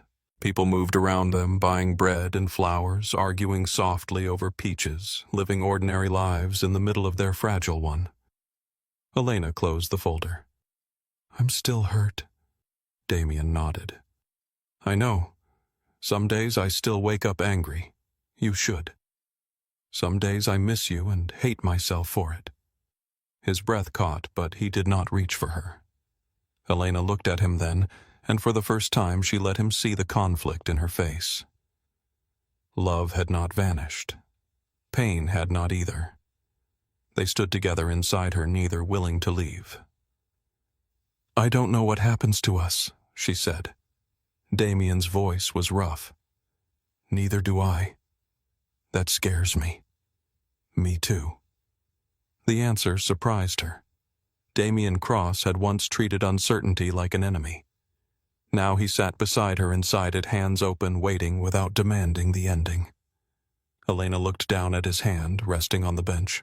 Slowly, carefully, she placed her hand over his. Damien went completely still. Her touch was light, not a promise, not surrender, not the return of everything they had lost. But it was real. Damien looked at their hands, then at her. Elena's eyes remained on the harbor. "Don't make me regret this," she said. He turned his hand beneath hers, not gripping, only receiving. "I won't." Noah stirred in the stroller and made a soft sound between sleep and waking. Elena did not pull her hand away. For a few quiet minutes, under the cloud-softened light of the Beaufort market, the feared boss of New Orleans sat beside the woman he had wounded, holding no power over her at all. And somehow that was the closest he had felt to being forgiven. Winter came quietly to Beaufort. It did not arrive with the violence of a New Orleans storm or the heavy heat that made the Mississippi smell like iron and rain. It slipped in through salt wind, pale mornings, and frost along the harbor rails. The tourist boats disappeared first. Then the outdoor tables vanished from the sidewalks. Christmas lights appeared in shop windows, glowing softly against glass fogged by the cold. Damien rented a small cottage 2 streets from the water. It had white siding, a sagging porch, and a front door that stuck when the air turned damp. The kitchen was too small for a man used to dining rooms that seated 20. The bedroom window rattled when the wind came off the marsh. The furnace clicked all night like it was arguing with itself. Damien loved none of it, but he stayed. Not because Elena asked him to. She had not. Not because Noah needed him there every day. He had not earned that yet. He stayed because leaving would have been easier, and for once he did not trust the easy thing. New Orleans still called. Malcolm handled what he could, and Damien drove back when he had to. The first few trips were tense. Men watched him differently. Some with doubt, some with curiosity. A few with the thin disrespect that appears when violent men mistake restraint for weakness. Damien noticed all of it. He let them notice him noticing. That was usually enough. When it was not, Malcolm reminded them that a man could choose not to spill blood and still remember how. But even on the days Damien returned to the city, he came back to Beaufort before the weekend. Sometimes near midnight. Sometimes with his shirt wrinkled and his eyes bloodshot. Sometimes with rainwater still on his coat. He would park outside his cottage, sit in the dark for a few minutes, and look toward the quiet road that led to Elena's house. He never went there uninvited. That was one of the first things he learned. Love was not arriving just because he missed her. Love was waiting until his presence was welcome. The second thing he learned was that babies did not care about reputations. Noah cried with the confidence of a tiny king. He did not care that his father had once made dock bosses tremble. He did not care that men in New Orleans lowered their voices when Damien entered a room. If his bottle was not warm enough, he screamed. If his blanket twisted under his leg, he screamed. If Damien made the mistake of sitting down after pacing for 40 minutes, Noah screamed as if betrayed by a trusted nation. The first time Elena let Damien stay for an hour while she showered, he treated the responsibility like a peace negotiation. Noah stared at him from the small bassinet in the living room. Damien stared back. "You and I," Damien said softly, "are going to remain calm." Noah hiccuped. "That's agreement enough." 3 minutes later, Noah began to wail. Damien tried the bottle. Noah rejected it with offense. He tried rocking. Noah arched his back like a man escaping capture. He tried humming, but the only tune that came to mind was a funeral song his grandmother used to play on Sundays. Noah cried harder. Elena stepped out of the hallway in a robe, hair damp, trying and failing not to smile. What happened to calm Damien looked at her. Noah red-faced in his arms. He violated negotiations. Elena laughed. The sound filled the little house so suddenly, Damien almost forgot the baby was crying.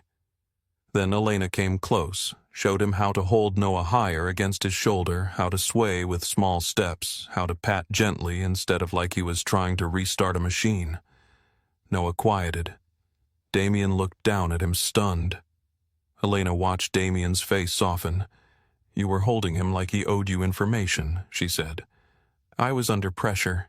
He weighs 12 pounds. He has influence." She laughed again, softer this time. Damien did not move. Noah's warm weight settled against his chest, small breaths brushing his collar. Something inside him loosened, painfully. He had spent most of his life holding power. This felt more dangerous. Weeks passed in small permissions. Elena allowed him to bring soup when she caught a cold, but only after he texted first. She let him push Noah's stroller during a harbor walk, but she stayed beside them. She let him sit on the floor while Noah practiced rolling over, though she reminded him not to make every milestone sound like a corporate achievement. He turned halfway over. Damien said one afternoon, watching Noah kick on a quilt. Elena folded tiny clothes on the couch. "Yes. That shows determination. That shows gravity. He has focus. He has feet he just discovered." Damien looked down as Noah grabbed his own sock with deep concentration. "He is advanced." Elena shook her head, but she was smiling. Those smiles came more often now, though never when Damien tried too hard. If he brought expensive flowers, she thanked him and put them in the kitchen without much feeling. If he remembered her favorite tea from the grocery store, her eyes softened. If he told her she looked beautiful, she grew careful. If he took the trash out without being asked, she looked at him like she had found something real. So he learned. Grand gestures were often just pride dressed in silk. Ordinary care had no audience. One evening in December, snow fell over Beaufort in a thin, hesitant dusting that made the whole town seem surprised. Elena had gone to the grocery store while Damien stayed with Noah. She had only meant to be gone 20 minutes, but the road slowed, and by the time she returned, the cottage windows glowed amber against the dark. She opened the door quietly and stopped. Damien sat on the living room floor with Noah propped against his chest. Around them lay a mess of picture books from the community library. One book was upside down in Damien's hand. He was reading it with complete seriousness, giving each animal a different voice. The duck sounded like a crime witness.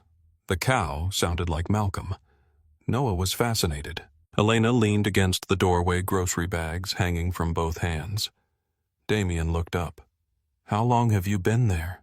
"Long enough to know you should never perform in public." Noah made a happy noise. Damien looked down at him. "He disagrees. He eats paper. He has taste."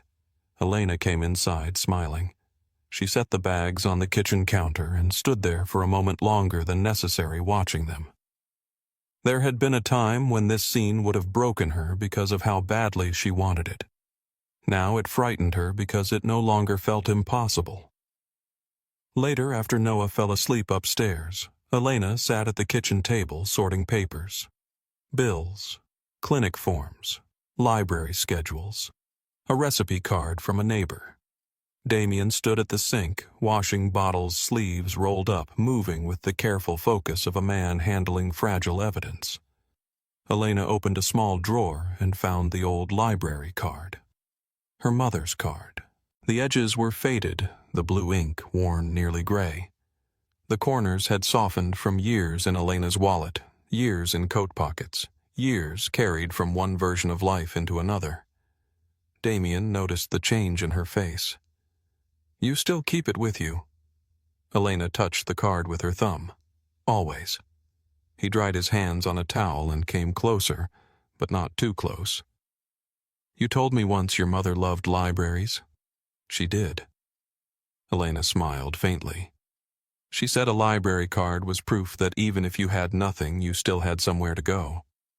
Damien looked at the card. "That sounds like her." "You never met her?" "No. But I know what she gave you."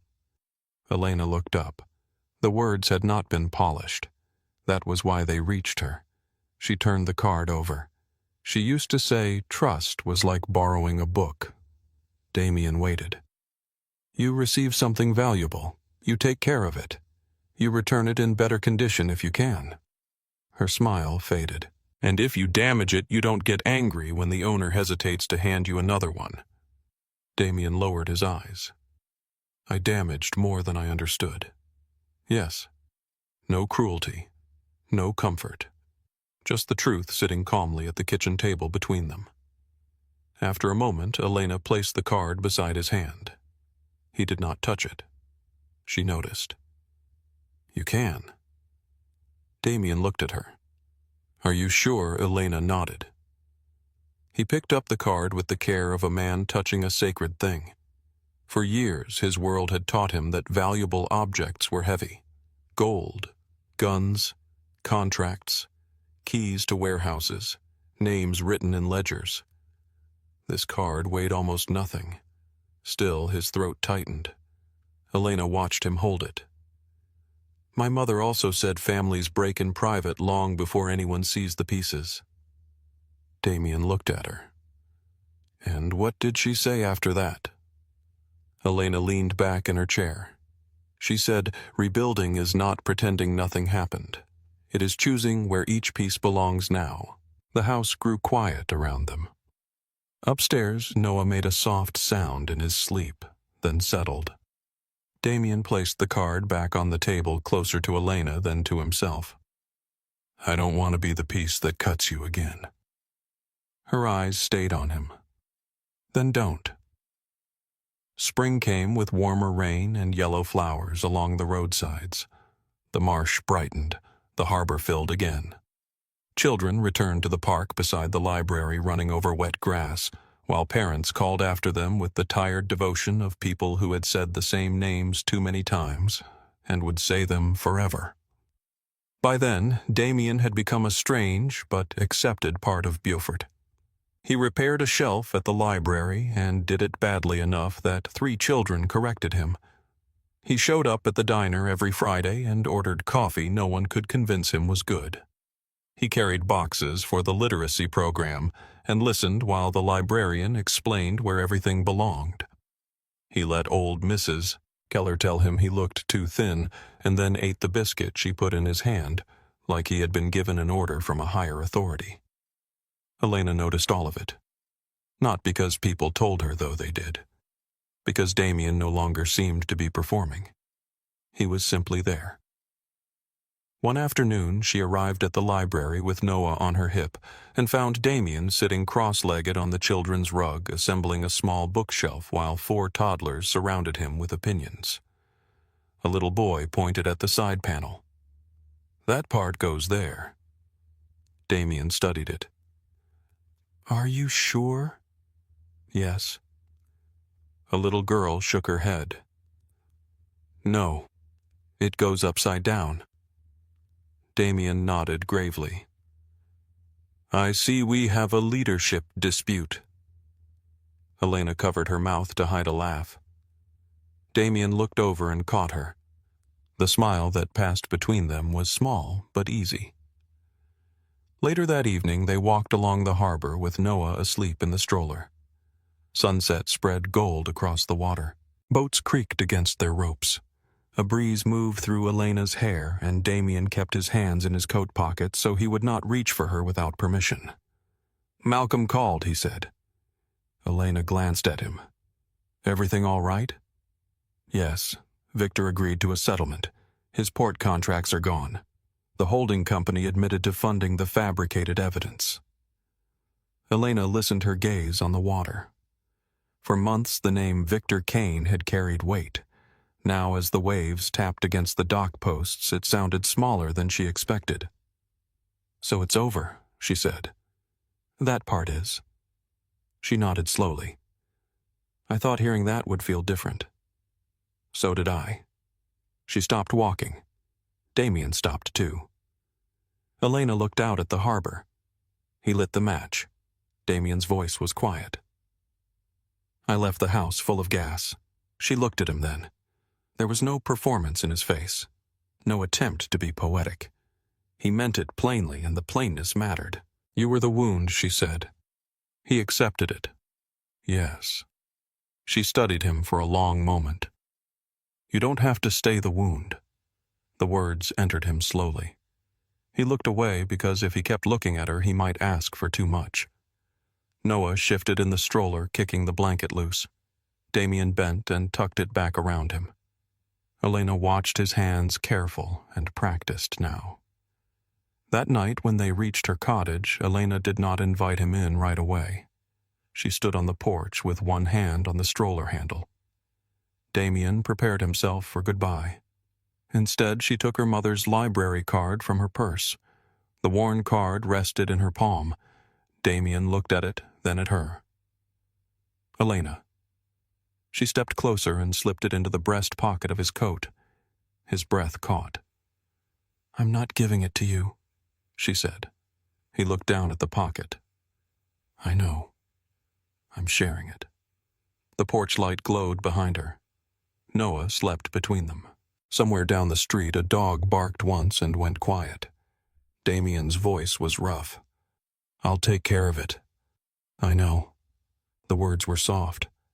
They were also the first time she had said that sentence without pain hiding behind it.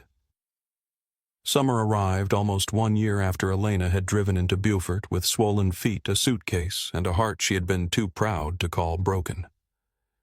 The annual library festival filled the park with tents folding chairs, lemonade music, and children running barefoot through the grass despite every adult telling them not to. Elena stood near the entrance helping organize books by age group. Noah, now walking with fierce uncertainty, toddled across the lawn toward Damien, who crouched with both arms open. Noah fell halfway there. Damien moved instantly, then stopped himself when Noah pushed up on his own, offended but determined. Elena saw Damien hold back. That mattered. Noah reached him and grabbed his jacket. "Da!" The word was small, barely formed. But Damien froze as if the whole park had gone silent. Elena's eyes filled before she could stop them.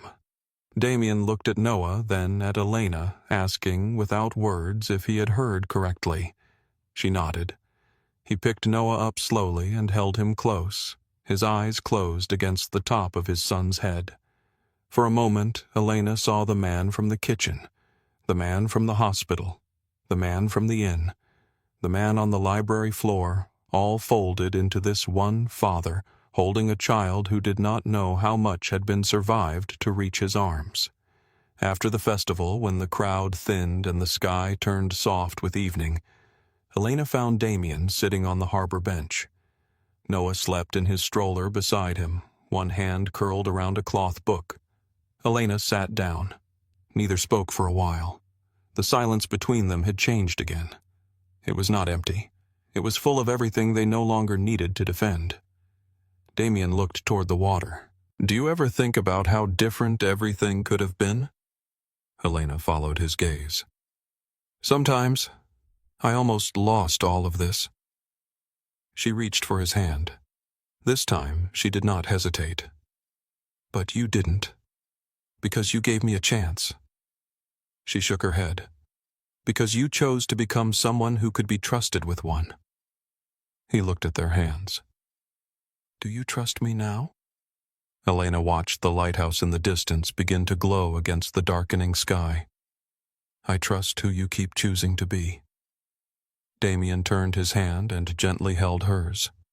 That was enough for the evening, enough for the bench, enough for the quiet breathing of their son beside them.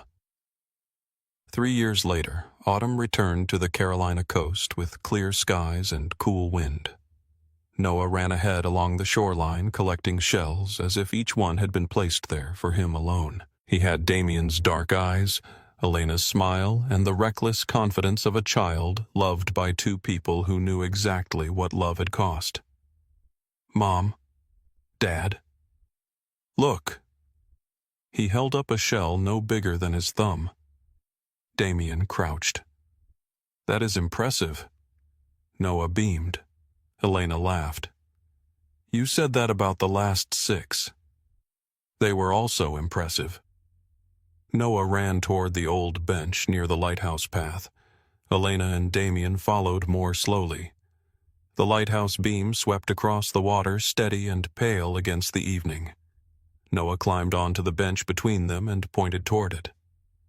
"It never stops working." Damien sat beside him. "That's its job." Even when it's dark, Elena brushed wind-blown hair from Noah's forehead. "Especially when it's dark." Noah considered this with the seriousness of a child deciding whether adults had finally said something useful. Then he jumped down to chase another shell. Elena leaned back against the bench. Damien sat beside her close enough that their shoulders touched. For a while, they watched the water. The past was still there. It always would be. It no longer stood between them with a knife in its hand. It sat farther back now, quiet, remembered, changed by the life that had grown around it. Elena slipped her hand into Damien's coat pocket and touched the worn edge of her mother's library card. He looked at her. She smiled. Damien covered her hand with his. The lighthouse turned again, casting light over the dark water, over the rocks, over their son, laughing into the wind. And this time, when the light passed over them, nothing in Damien wanted to own the moment. He only wanted to be worthy of staying in it.